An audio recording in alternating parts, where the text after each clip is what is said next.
श्रीराम जय राम जय जय राम. श्री सद्गुरु ब्रह्मचैतन्य गोंदवलेकर महाराजांचे प्रवचन. 14 मार्च. प्रपंचातले आपलेपण भगवंताकडे वळवा. प्रेम हे सर्वांना उपजतच येत असते. हा माझा मुलगा, ही माझी मुलगी यांच्यावर प्रेम कसे करावे हे कुणी शिकवावे लागत नाही.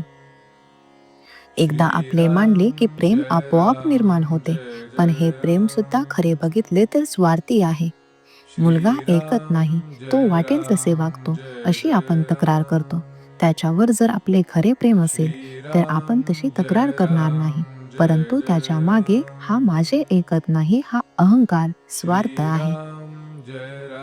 एक गृहस्थ मला भेटले. त्यांना मी विचारले, झाले का मुलाचे लग्न?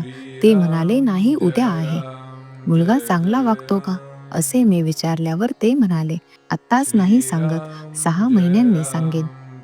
स्वार्थाचे प्रेम इतके अशाश्वत आहे. मला सांगा, अशा स्वार्थाच्या प्रेमापासून सुख कसे लाभेल? प्रपंचात आपण केवळ कर्तव्य बुद्धीने वागावे, मग मुलगा माझे ऐकत नाही हा प्रश्नच उद्भवणार नाही. खरोखर प्रपंच हा एखाद्या प्रयोगशाळेसारखा आहे. कॉलेजचे शिक्षण पुरे करण्यासाठी काही महिने तिथे शिकावे लागते असे म्हणतात. त्या प्रयोगशाळेतून काही उत्पादन काढण्याचा उद्देश नसतो. फक्त मुलांना शिकविण्यासाठी त्याचा उपयोग होतो. तिथे सर्व काही शिकून घ्यायचे असते. ते किती उपयोगी पडेल, त्यापासून किती फायदा होईल याची अपेक्षा ठेवायची नसते. त्याप्रमाणे प्रपंच ही परमार्थाची प्रयोगशाळा समजावी. आजपर्यंतचा आपला अनुभव पाहिला तर आपण केले असे थोडेच असते. म्हणून परिस्थितीबद्दल फारशी काळजी न करता आपण आपले कर्तव्य तेवढे योग्य रीतीने करावे. आपल्या वृत्तीवर परिणाम होऊ देऊ नये. प्रत्येक गोष्ट घडायला योग्य वेळ काळ यायला लागतो. तेव्हा कर्तव्य बुद्धीने वागून काय ते करा आणि भगवंता, हा प्रपंच तुझ्या इच्छेने चालला आहे असे म्हणा. म्हणजे आपोआप भगवंताचे प्रेम लागेल.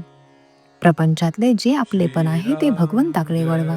घरातल्या मंडळींवर निस्वार्थ बुद्धीने प्रेम करायला शिका. म्हणजे परमार्थ आपोआप साधेल आणि आपलेपणा भगवंताकडे वळविल्यामुळे भगवंतावर प्रेम जडेल. याकरिता काही वेगळे करणे नको. हा आपलेपणा निर्माण होण्यासाठी भगवंता वाचून आपले नडते ही भावना झाली पाहिजे. याकरिता आपण त्याच्या अखंड सहवासात राहण्याचा प्रयत्न केला पाहिजे.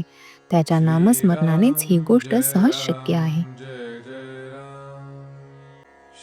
वाचलेले विसरेल, पाहिलेले विसरेल, कृती केलेली विसरेल, पण अंतःकरणात घट्ट धरलेले नाम कधी विसरायचे नाही. श्रीराम जय राम जय जय राम. श्रीराम जय राम जय जय राम. श्रीराम जय राम जय जय राम.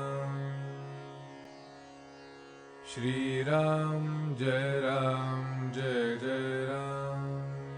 श्रीराम जय राम जय जय राम. श्रीराम जय राम जय जय राम. श्रीराम जय राम जय जय राम.